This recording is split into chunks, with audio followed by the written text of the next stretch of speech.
my name is Hui Wen, and I wrote the memoir titled A Pair of Black Shoes in Hougang. So that was also the piece that Joey interpreted through her very beautiful artwork, which we will discuss later. Yep. And in my day job, I'm a legal counsel. So basically, I do a lot of drafting of contracts, review of contracts, basically advising clients on their legal rights, basically also advising in the areas of corporate law. So I suppose I also sell words for a living, words that are packaged as legal advice. So it's a different form of words that we are talking about. And in my leisure time, I try to attempt some creative writing, and this is one of the pieces that I've completed. I have a list of questions. We exchanged a list of questions prior to this. One was, why did you choose to write a memoir? Was it something that happened by chance? So for instance, because the workshop with Varan happened, and hence, because my understanding of memoir is offhand is by an aged person, something almost assuming an autobiography. And I went to search for the meaning of a memoir. Memoir authors choose a pivotal moment in their lives and try to recreate the event through storytelling. Oh, okay, so that is what a memoir is. But how did it come into your purview to write a memoir? Okay, so I think this will have a broader angle. I think I would have to talk about why I actually do creative writing. So basically, right, I had always been interested in writing since I was young. And this was because, I come from a family where, we spend our weekends actually at the public libraries, trying to max out our loan quotas, using our parents' library cards as well. So we are a family of avid readers, and reading widely had also helped me with writing. And I attempted writing poetry in secondary school as well. But eventually, as I progressed to like JC and uni and law school and stuff, so I kind of got very busy. So I actually stopped creative writing for a period of time. And it was actually, I think the true return to writing it only actually took place last year when, the circuit breaker hit. So everybody had this prolonged period of staying at home. So I think that period of staying at home actually created for me a space to actually think about myself as a person, to think about my own interests and my passions, and also to reflect upon certain experiences that I had in life. For instance, like the passing of my father. So all of these things considered, right, I decided that actually I should attempt to go back to writing because, as I mentioned, I did stop writing for a period of time, but I did continue reading very, very beautiful works of writing, like very, very good books by different writers. So all of these writers actually really inspired me to create again, rather than to just consume, what other people have written. And I think at the same time, the process of writing, it also brings me to a very quiet space or quiet center in my life where I can express, what I keep on the inside. And it helps me to process my own thoughts and feelings. And it also helps to clarify certain thought processes that I have, when you have the act of, committing your thoughts onto paper using a pen, right? You have to kind of sift through the mental mess that is going on in your mind to kind of organize it into something coherent to be expressed in writing. So I think writing, in a way, helped me with those things that I mentioned. So as I was going on this journey of trying to reclaim this process of writing for myself, I also happened to see the advertisement, that NLB put out for the memoir writing workshop. So I was quite enticed by it, and I decided to try my hand, to apply for it. You have to submit a personal statement and also a writing sample. A personal statement, like, to tell them why you're interested in this workshop and what you hope to achieve from it. And also a writing sample in the form of it could be a short story or whatever. So I decided to take one of my leave days to write a short story about a playground in Hougang. Yeah, so it was also set somewhere near my home. And I named the main characters, after my family members. So the protagonist was actually like my nephew. Yeah, so I kind of put that together pretty quickly and decided to just give it a shot, to see whether I would get in. So I suppose the door opened and things just, fell in place from there. Yeah. So I think that was part of the reason why I ended up actually writing a memoir.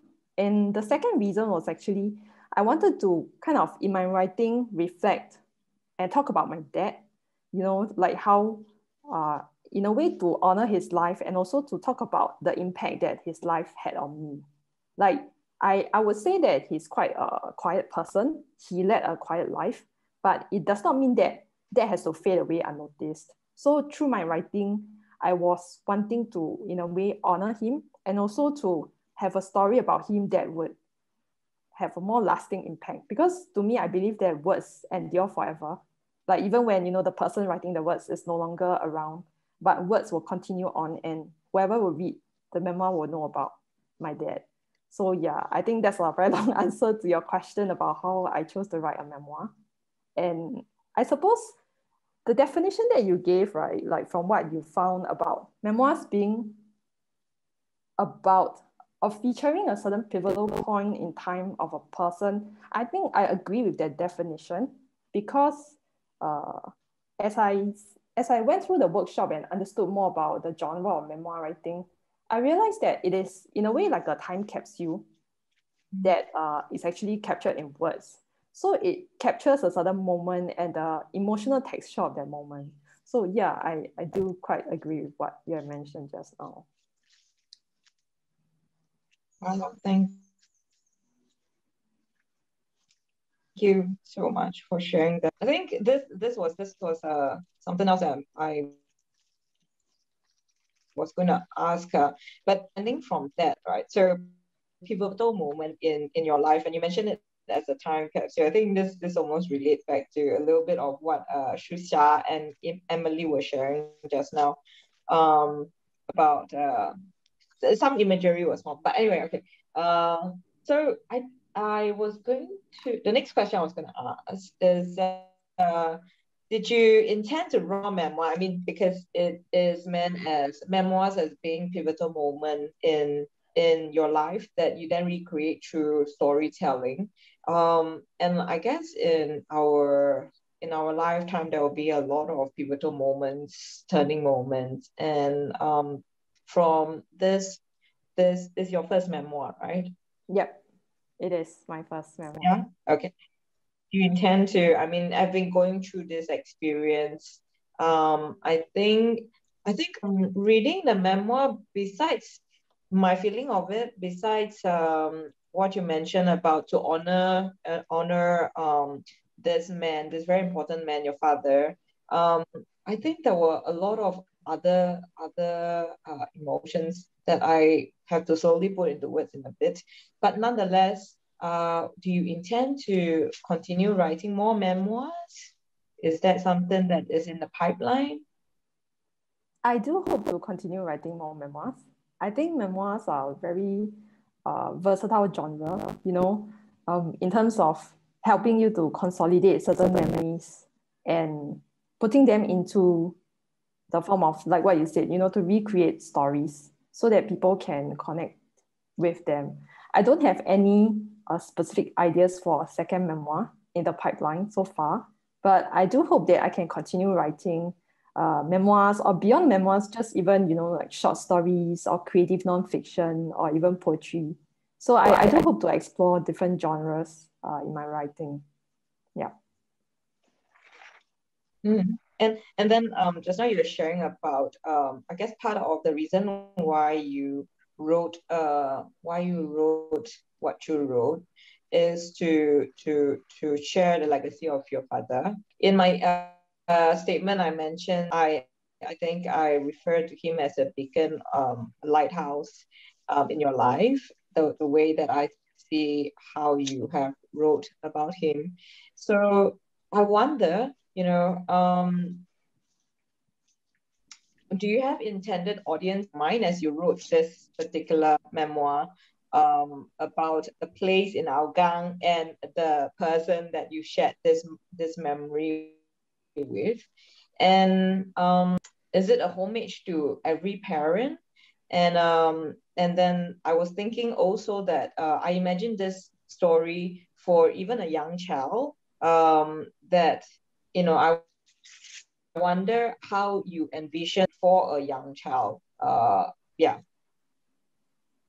Yeah, those are good questions, Joey. Thank you for them. Who can't read? No worries. Yeah. As I started writing the memoir, I didn't have a specific intended audience in mind. I was writing more from the angle of wanting to capture my father's story and wanting to ensure that there was integrity in the process in doing so. So I wanted to make it a fairly comprehensive piece as far as possible, even though it may not be possible to capture all the facets of my relationship with him, but I wanted it to capture certain key elements. So I think that was what I focused on as I went along this process. So there might not have been a specific intended audience, except for my family members, I suppose. Yeah, but now that the memoir has been completed, I hope that any person reading it, including young children, can, after reading it, have this sense of awareness about how they should just really cherish, their relationships with their family members and not to take it for granted. Okay, because personally for me, I think that familiar relationships are the most important earthly relationships that we can have and that we can enjoy. And in a way, the love of parents is also something that is very unconditional. Parents towards children, the care and the love that they present.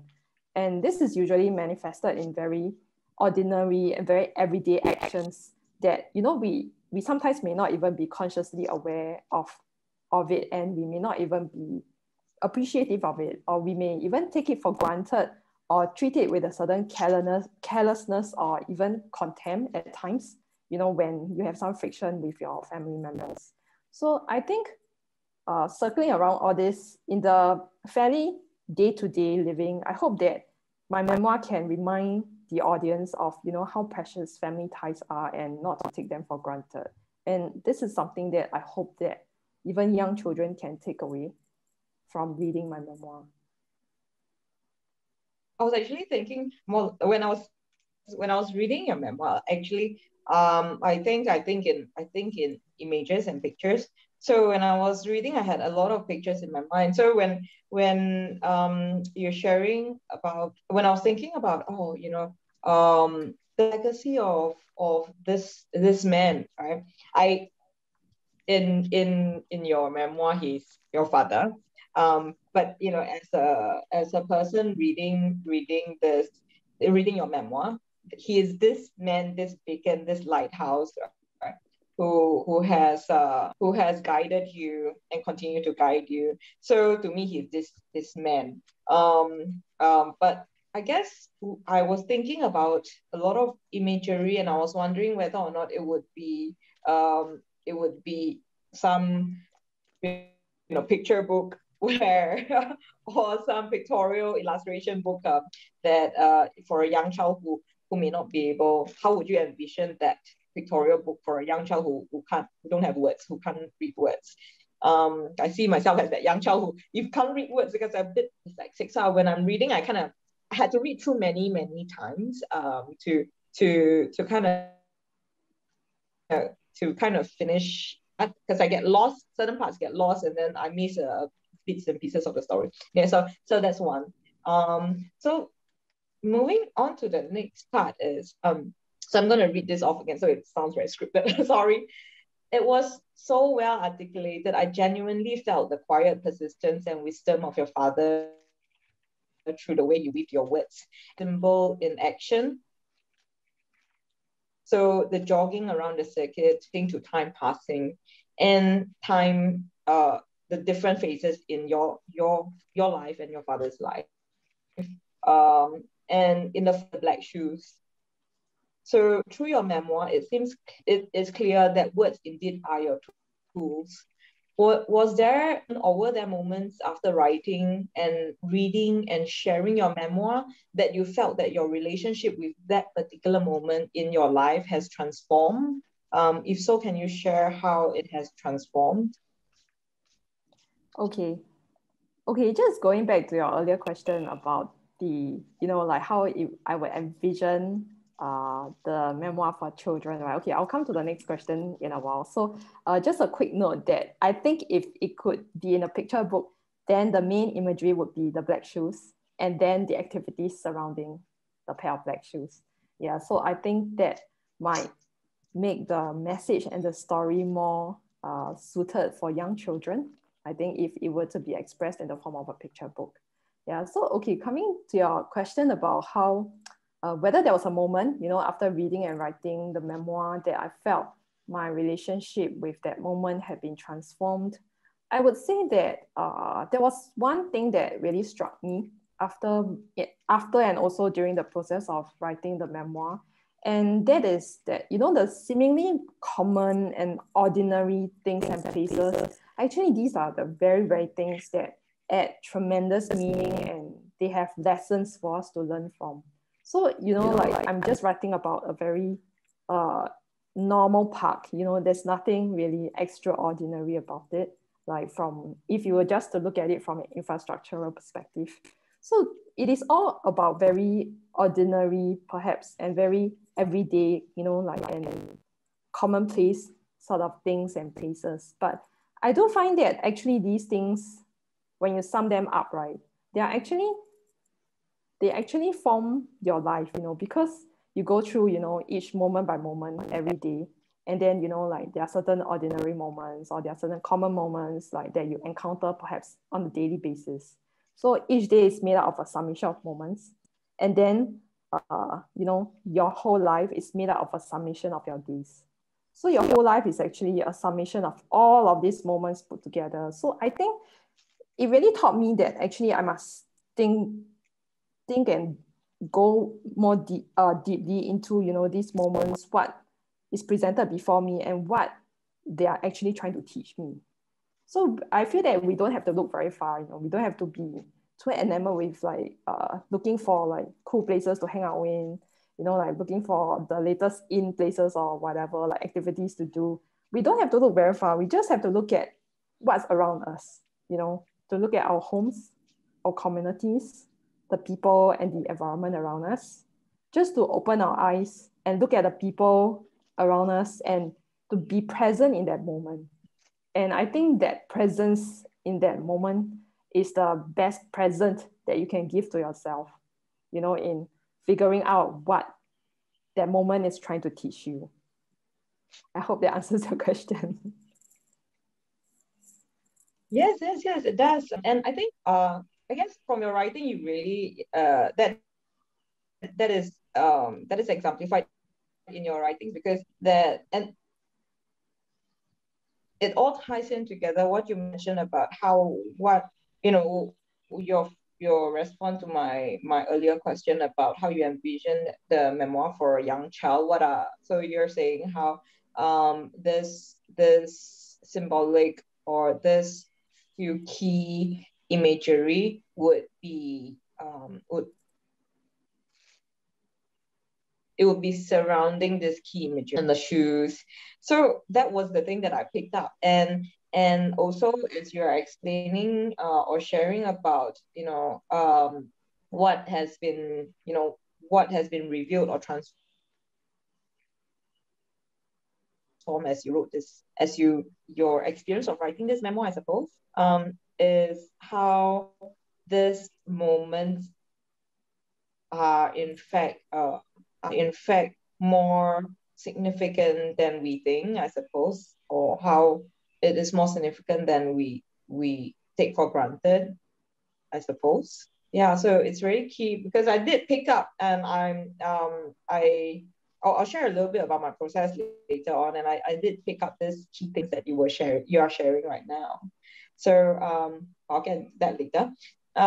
So I conclude with saying, in my questions to you, that I too find nuances in everydayness, in relationship with people, nature, places, to be the fiber that makes up what is meaningful in life, the lessons of interconnectedness. And I think in reading your memoir, I think how you're able to paint that picture of this moment, and as I reread it after finishing the work, I realized that I picked up certain things and skip. There were parts where you skip certain moments without even so fluently, that all of a sudden you're a grown person and time has reminded me of how many times I guess myself or we as busy people in the world are fooled about the days passing. Before we know it, we are aged, or before we know it, we have passed this many moon cycles or this period of time. So I think in your writing, just focusing on this one location that became very prominent to me. Yeah. So yes, I think that is my questions, my list of questions. Thank you very much, Hui Wen, for Thanks a lot, Joey, for sharing. Yeah, I do really agree with what you mentioned, about how as we lead busy lives in this world, sometimes, we go through so many moon cycles, we go through so many, perhaps even years, and then we find that, oh, like I've actually aged. So yeah, so this is why as I was writing, I felt that I really learned the importance of being present in the moment. In this digital world and age also, right? So it's very easy to like just be constantly on our phones and scrolling through an infinite feed, be it, on social media or news sites or whatever, that we, in a way, perhaps may lose sight or may neglect certain moments in our lives that pass. So yeah, this is a reminder even to myself, as a heavy mobile phone user, to, really be present in the moment and to appreciate the lessons that each moment carries for me, however mundane they may seem at that point in time. But when looking back, I always find that there are things that, I learn, and I see how they have shaped me. I see how they have impacted me. Yeah, so I really think that,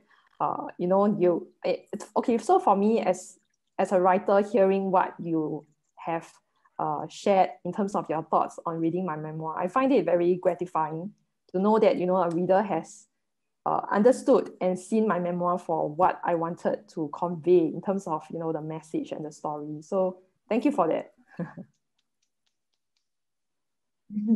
I think and also actually so Hui, just to share with you guys, Hui Wen shared with me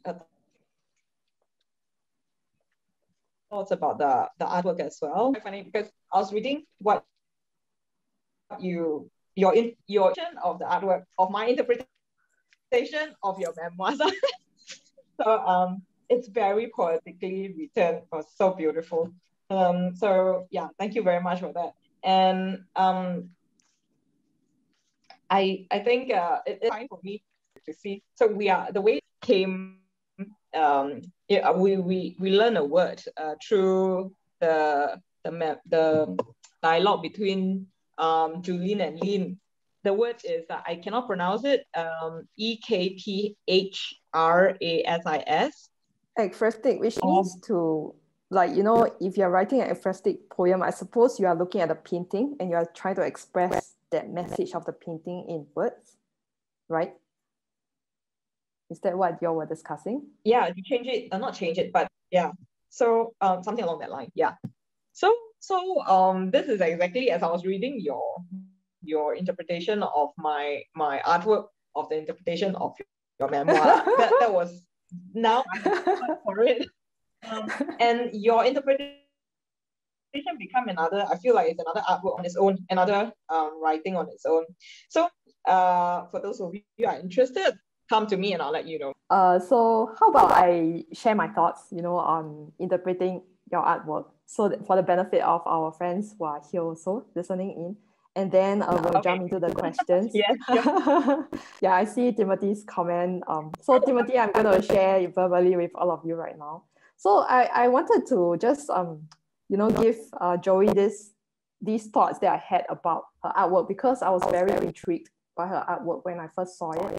Okay, for some background, I actually went to the exhibition only during the last week, when it was like just before it closed, because I was really caught up with work in the month of May. Yeah, so finally I had some time to go down and see it. And my husband and I spent some time at the exhibition area and looking at everybody's artwork.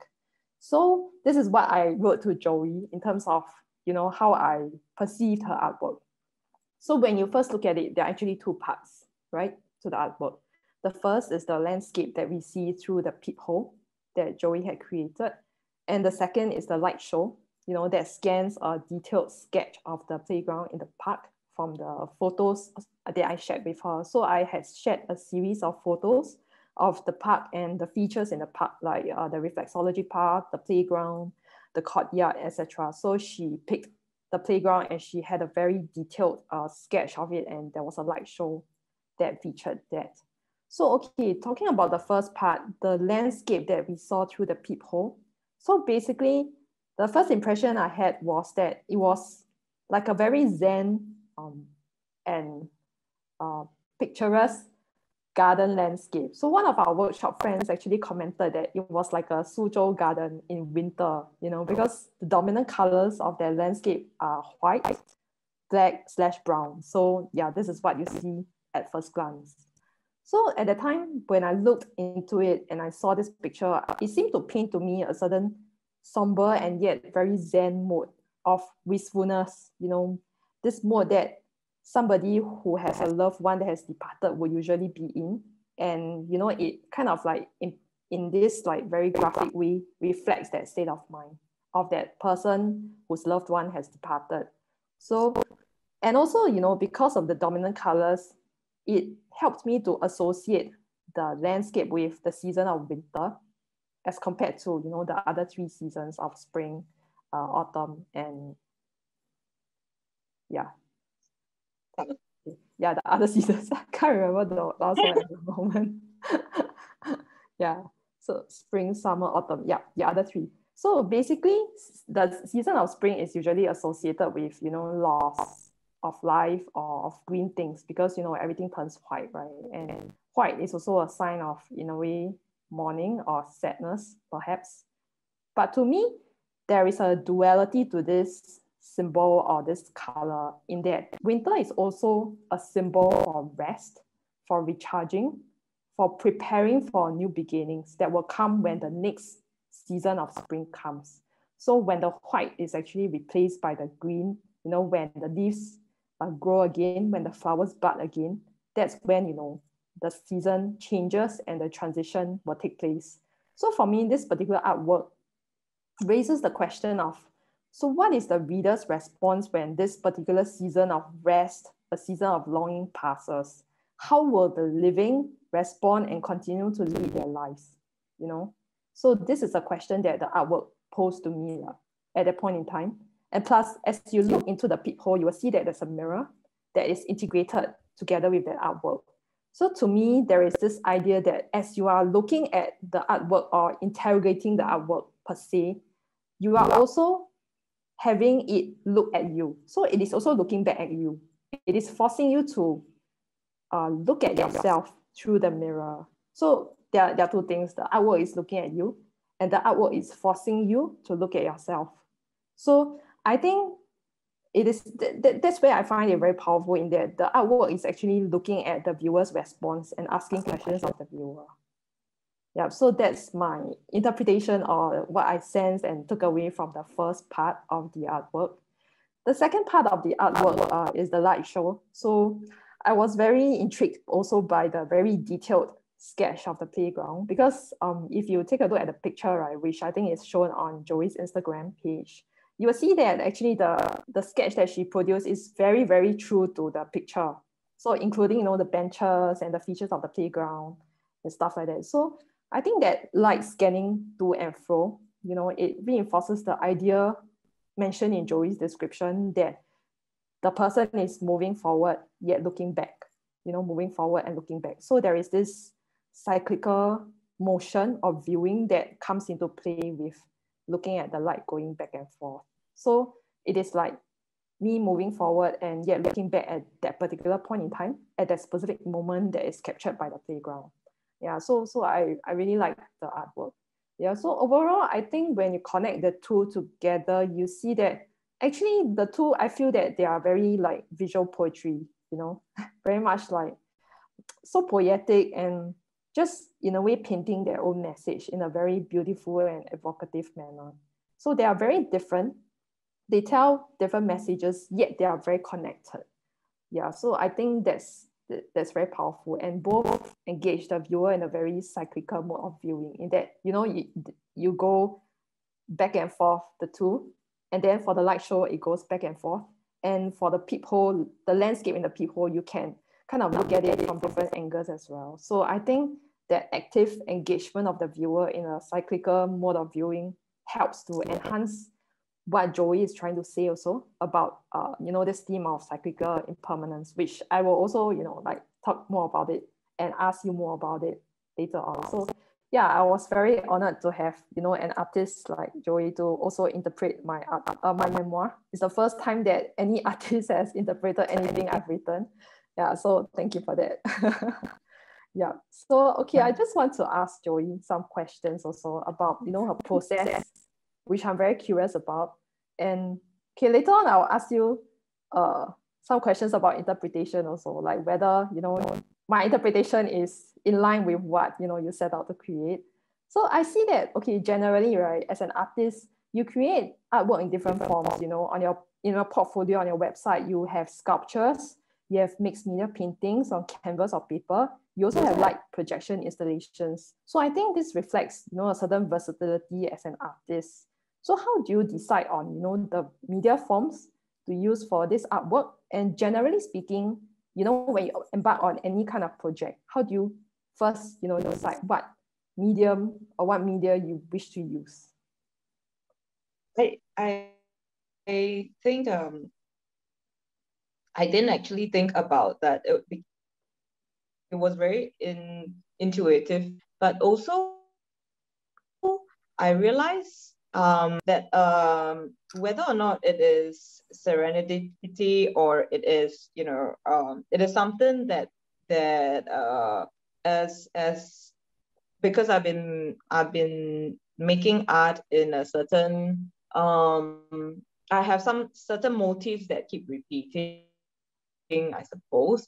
And listening to a few artist dialogue, artist to writer, a lot of the artists with us are very intuitive, and in that, because of having practiced in a certain way, they seem to intuitively know that, oh, okay, or have the sense that, oh, okay, I'm looking for this thing, but without being aware of it. So it become a very serendipitous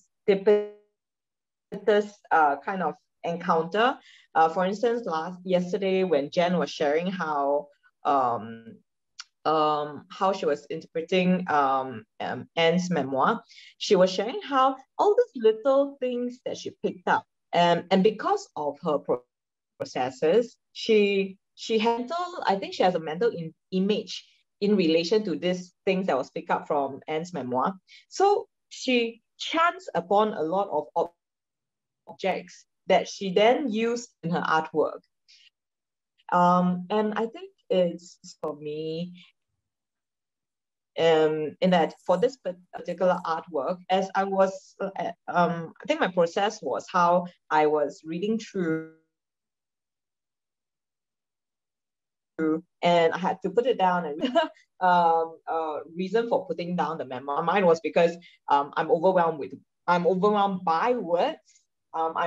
I gradually became a very slow reader. It seems that every word is a universe of its own for me sometimes. So I would read a paragraph and then I'm overwhelmed by images of that paragraph, and then I had to put it down to digest those images before I can come back and read the next paragraph or next statement. So that's for me. So in doing that, I think I had to reread it many times, and in my rereading of it many times, apparently some keywords must have like popped up in my in my mental image. And as I am going through my day, a lot of like what looks like a forest, and I think this mental image form as I'm reading, imagined it to be in your feeling, the sentiments. So rather than the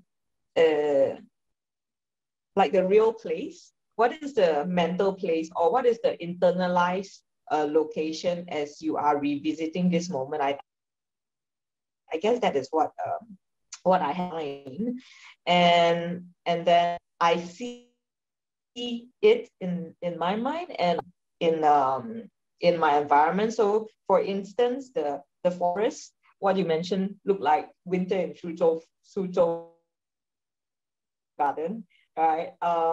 Walking, I was actually thinking of picking up branches, like, oh wow, if I create, so this background you see right now, so I actually had something of that image, but not leafy and green. So the light coming through. So this is actually this particular paragraph in your memoir. It says here, view the moment we enter the park, an magnetic pull on me.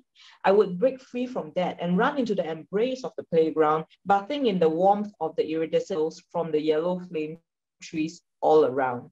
So I think to me, I picked up the yellow flame trees all around, dark skies, the sunlight is kind of has little gaps between the trees. So that was in my imagery.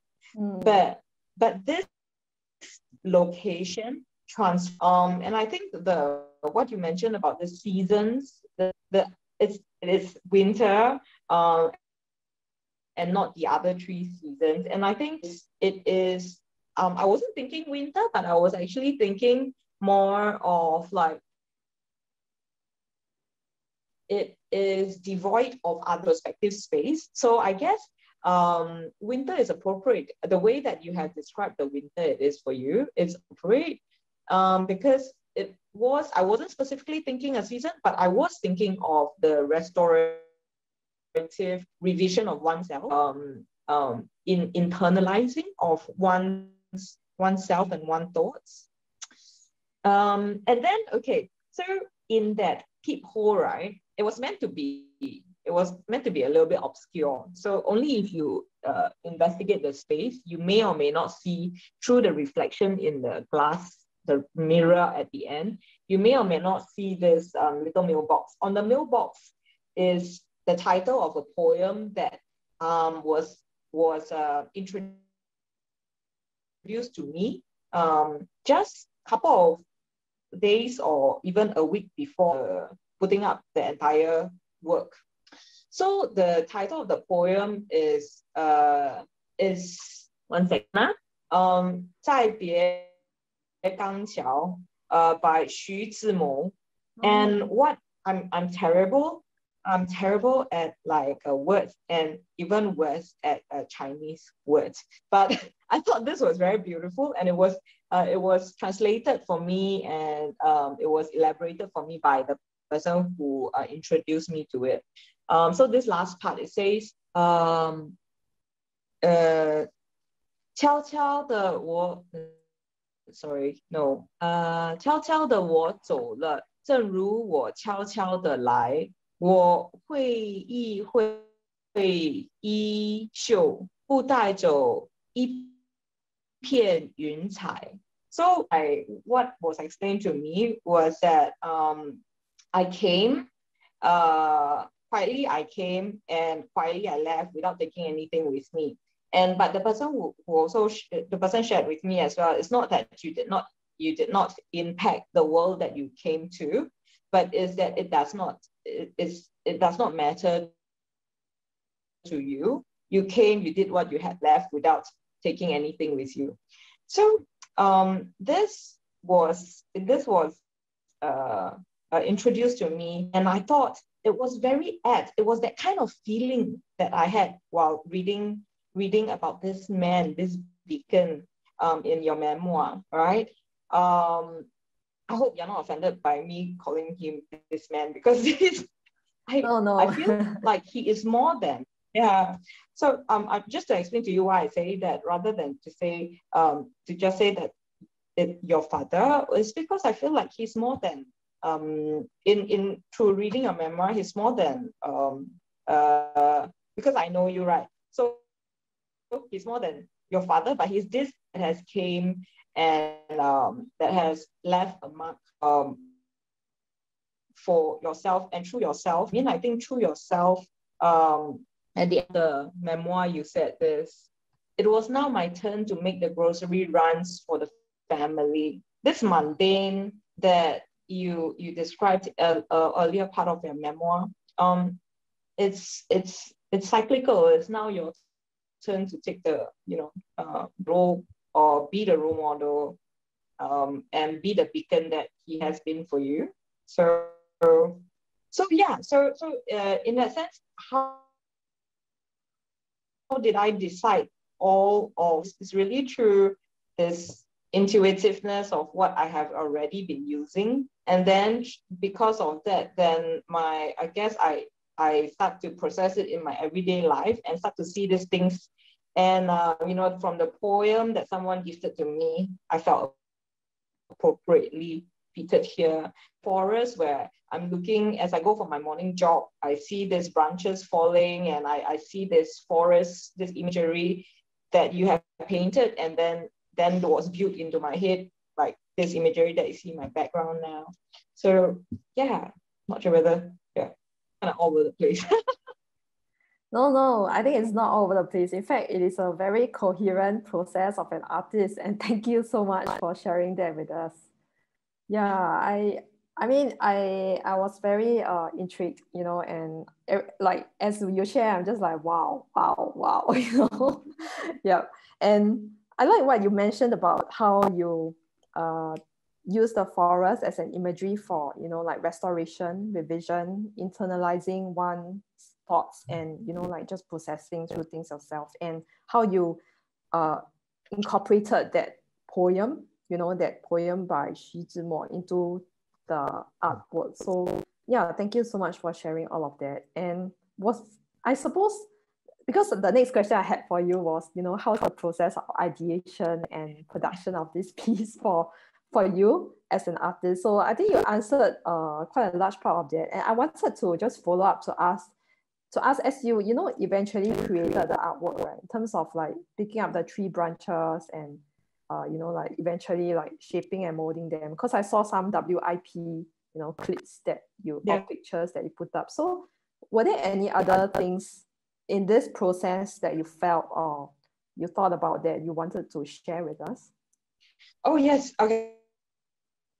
So just now you mentioned about the images, they were very well sketched up. Actually, they are not sketched up. So they were so I asked so for our audiences, I actually asked Hui Wen, like, hey, where is this place? I'm looking online because I wanted to visit the place to take some pictures of that playground. I want to see how the playground looked like, because I had something in mind, but but I also wanted to see how the actual playground looked like, and where the gathering spot of the pet lovers, or the colony of pet owners, not pet lovers, pet owners. I had it all in my mind as images, but I also wanted to see the actual place. So I asked Hui Wen, where is it? Because I can't find it on I don't know whether it's the correct place, because I keep finding the Hougang Avenue 8. So then Hui Wen said, oh, she actually just been to that place and she took some photos. So she shared those photos with me.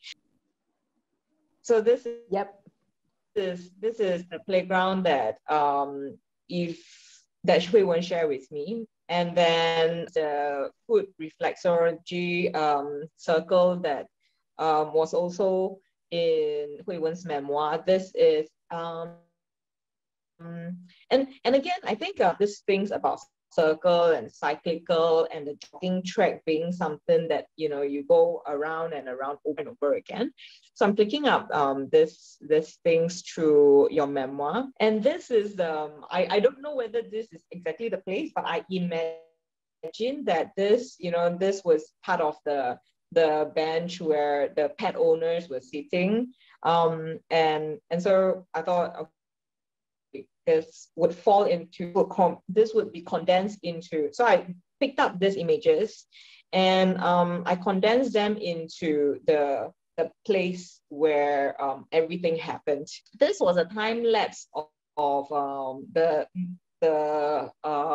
light moving, the light show that is moving of this playground. So it sort of has a subtle kind of like, whether you see it or you don't see it, it doesn't really matter because it needs time. It takes time for you to visualize it. So this is the peephole. So you see at the right corner, there is a little mailbox there. And then the shoe, many people would have probably missed it because it's subtly hanging there in the background, like a relic of a memory. So I think all of this image was not, I didn't draw it up. I basically take what Hui Wen has shared with me, displaced, and my interpretation, I suppose, or I superimpose some of that was built up in my mind as I was reading through your memoir over and over again. And then I learned how to do, I wanted to do a paper cut, but I didn't have enough time to do. So I learned how to do a laser cut, and I had help from a friend to do the image.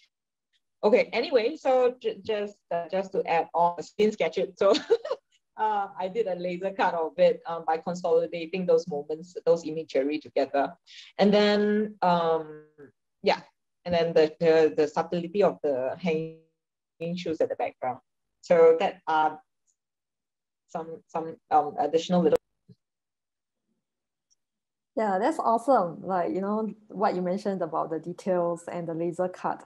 Yeah, I was also thinking like what material is it? Like, is it what material do you use for the laser cut?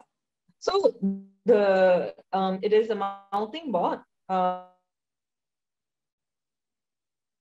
The picture, and then I had to use Illustrator to put the pictures together, and then after that I sent it to my friend has a laser cutting machine. So we sent it to cut. So the entire thing, in fact, the picture was in fact cut into a mounting board. I see. Okay, so that was the process of how it was produced. Yeah. Then there was the light. The light, I would keep looking for a light, how it should turn.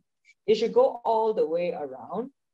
So I already have an imagery of how I think I wanted to work, but I couldn't get what I wanted. So I had to improvise a little bit. So I had the light, the lamp, so that it has this rainbow iridescent kind of light, and then I had the I had the lens. Yeah. So then I have the light that I created a little box and I put it in there and then I got something that would rotate. So everything was a different part that was thrown together. So that was because I had something in mind. So I had to make that thing happen. So I just, whatever I can improvise to throw it together. So that part was, a bit of improvisation. I also wanted to ask you about, this idea of cyclical impermanence and, generally cycles, as you have mentioned, elements that you picked up in my memoir and also that you portrayed in your artwork. So I want to ask you to elaborate more on this particular idea. And from what I see, from what you have said, it seems like this is also a theme or perhaps even a recurring imagery that you feature in the course of your art practice. So how do you I think how I have tried to reflect that in my artwork, I don't know that I have actually. But I think it is my investigation, like something that I believe in, I see, and I try to practice, I suppose. And so through every artist. So at the end of the time, at the end of the day, I feel like in creating a work, more often than not, I'm reflecting off something. So in it's not something that I could always practice effectively. I think when I reflect of a situation or a moment in creating my artwork, I'm able to be in another position to observe this. I don't know whether it makes sense. Be in another position to observe this. So this liberating thought of cyclical impermanence. I think what I also observe is as I'm going through, it's easier to see, you can an eye can't see an eye, or an eye, so I cannot see myself, I cannot see my behavior. And in positioning myself outside of myself, of my eye, I hope to be able to see it and to be able to practice, to see it and to see that it can be or it is practicing this liberation, I suppose. So this recurrence, I suppose, of the idea of cyclical impermanence is my view of the world, and henceforth I hope to be authentic to this view, but I may not always be aware whether I am. So in creating an artwork, it is me trying to be myself, to revisit whether I am able to see the world in this view, in that sense. Does that make sense? Yes, definitely. Yeah, sort of. Yeah, thanks, Joey, for sharing that. Timothy also said that we should have a convo for just this topic on cyclical impermanence, as there's really a lot to cover. I like what you said about, your worldview, that, your perception also that nothing is permanent and everything is impermanent. And that, in a way, is very liberating in and of itself. I do see also that this is tying in with the idea of, us human beings being sojourning on this earth. This earth is not ours, but we are passing by, we are passing through it. And I think this is something that is reflected in your artwork as well, as I look at it and, draw meaning from it. So I also wanted to ask you about, what you mentioned in the description of the artwork about micro moments, your thoughts about, nuances of everyday life that you mentioned in your website. And your website also has this tagline where you say that our beings, are as conduits to comprehending the world. So this resonates with me also, because I think, as what I mentioned, life is a summation of the everyday, which is also made up of moments, moment by moment. And it is really in the ordinary things that we find tremendous meaning. So how, as an artist, right, how do you reflect the nuances of everyday life in your practice? I think, firstly, I must say I'm very grateful that our path crossed. And I think you have helped me to articulate many things into words with your questions and your thoughts. So thank you for taking the time to I think to pay attention to that. So I'm really, really grateful. I think then coming back to the question is, I don't really think of myself as reflecting or relating that as an artist. But because my tool is visual arts, I suppose, as your tool is words. So that is my way of understanding the world or conveying the world as as you see it, right? As you perceive it. Do it. So it and as I mentioned earlier about however what and I can't see itself. So I think in creating artwork is not only to communicate to the rest of of the world, but it's also to communicate too. So I experience it. So I have to step outside myself I have to step outside of myself to revisit it, I suppose. And I think in through the conversations from early morning as well from yesterday, there's a lot of stepping outside of oneself to be able to reposition yourself to perceive things that have happened. Yeah. So I don't know that I just convey it. so I'm not sure that I can answer that question as an artist, but as a person, I think then in stepping outside of myself to revisit this experiences, I think about this emptiness that you also write off, and I think about this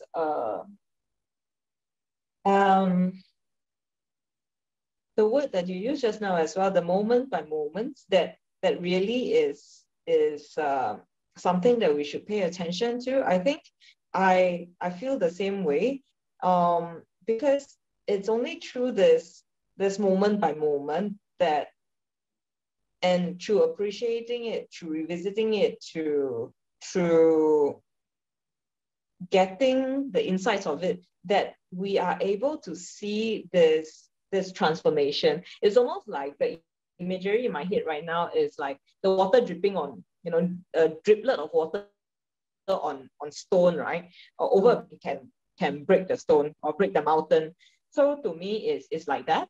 So I think there's the nuances of everyday life, the moment by moment, our being as conduit to this world, to our experiences, is essentially that if we are not attention to these nuances of the driplet dropping on the mountain, then the mountain something like that. So yeah. So I think that's I hope that answered the question. Yes, definitely. Yeah. Definitely it does.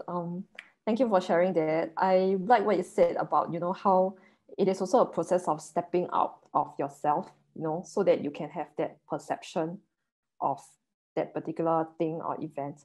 And I think in this process of creating your visual art, it is also a process of that, like when you are creating the artwork, which is an external object, it is like an extension of yourself, that you are stepping outside of yourself and creating this art to kind of encapsulate what you have in your mind.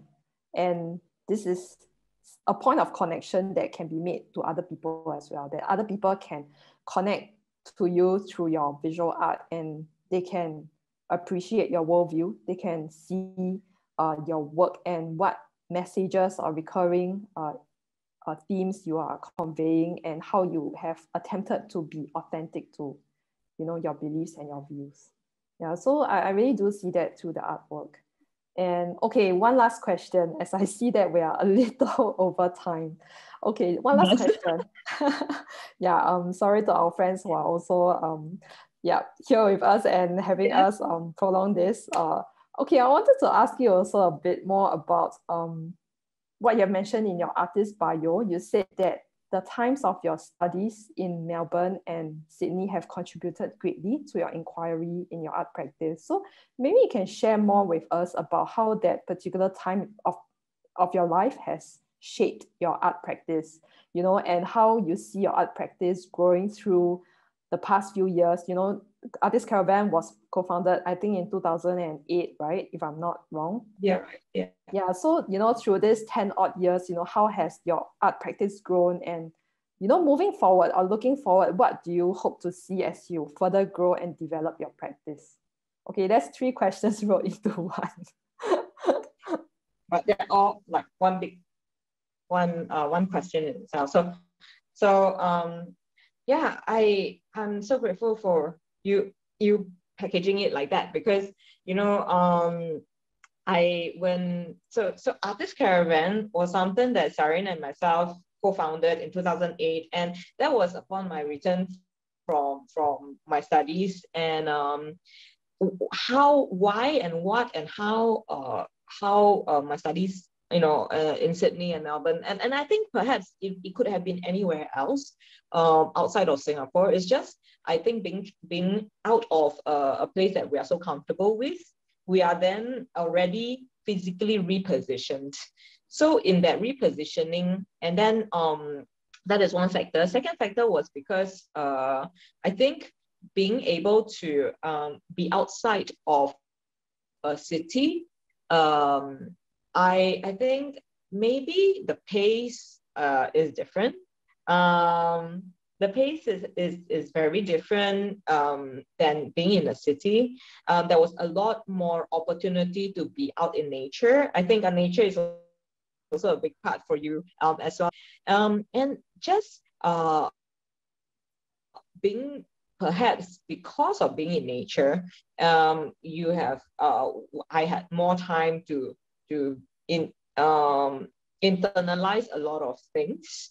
So that I think became a shift for my mentality and perception, where I slowed down and internalized. So was knowing that I'm talking to myself, and knowing that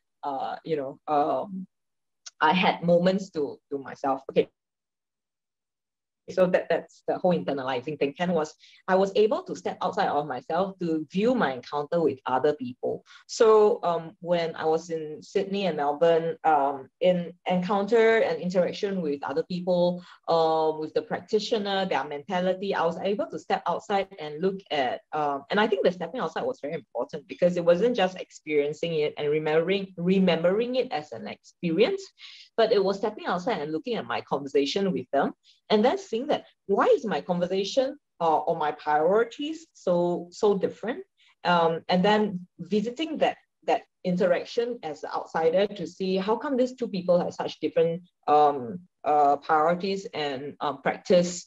And then when and in that was then coming back to Singapore and revisiting my practice as my practice in Singapore, and taking all those experiences, and so anyway, so that is that. And then after that, I had a conversation with Xiaoyun, and I was, we were saying, oh, why can't we just like do things? Why do we have to? So we were just asking questions, and then we were just having these exchanges and saying that, maybe we don't have to be so fixed. We don't have to be so fixed as in like make a certain kind of art just because we studied that and stuff like that. And that was 10 years ago. So it was kind of like, oh, you studied, you major in sculpture, so you're a sculptor. You major in painting, so you're a painter. You major in printmaking, so you're a printmaker. So it was kind of like very narrowed into that category. So we said, we should have a colony where we can learn from each other. And in fact, that's where Artist Caravan started, where everybody has something to offer, and we can offer our knowledge of whatever we majored in, and somebody else can too. And eventually, then we can all be in a different position, have a different perspective, reposition ourselves, and I guess liberating ourselves from that one limiting role per se. So from there, Artist Caravan was formed, and then we created works where we go to different places, and we had different conversations. We I guess in a way hope throughout those kind of a journey, we're able to reposition ourselves and hopefully reposition with other people. So that is where we involve other people. And so 10 years on, or more than 10 years on, where we are right now, and this is, I think, Xiaoyun, correct me or join me, this is where I think things like that, where we have collaboration, we have dialogue. So dialogue is very important to us, because it's through dialogues like that we are able to, someone else can help us reposition ourselves, and at the same time we can do that for other people. So to us, conversations or dialogues are also very important part. The process is, and the dialogue is really important to help us to, I guess, envision or expand the vision of ourselves and ourselves of the world. So moving forward, how do I help to continue to grow and develop? I think I haven't actually thought about that. I firstly want to be able to, of course, continue doing this. Continue doing this with people. Continue to very carefully document and of a continuity, so that this is not just for us, for ourselves, but also this documentation shared with others, and hopefully through that sharing, it will expand this vision that we have for how everyone can expand their vision. I don't know, expand on their perspective on that line. Yeah. Yeah, thanks so much, Joey, for sharing that. I was very struck by what you said about how Artist Caravan is a colony, where you learn from each other and everyone has something to offer. It is also a platform for you to reposition yourself. So if you are specializing in sculpture, you may not necessarily have to, always be in a way limited by that medium. So I found that really reflects the true heart of, artists, in that artists are always trying to, liberate themselves or oneself from existing limitations, to expand a vision of oneself and of the world, and in turn that output is something that can be shared with the world. Yeah, so I think that very nicely concludes our dialogue session, and I really learned a lot from our exchange, and from your artwork, and perceiving it. And thank you so much to everybody also for all of your encouragement and for listening in. Thanks. Thank you so much for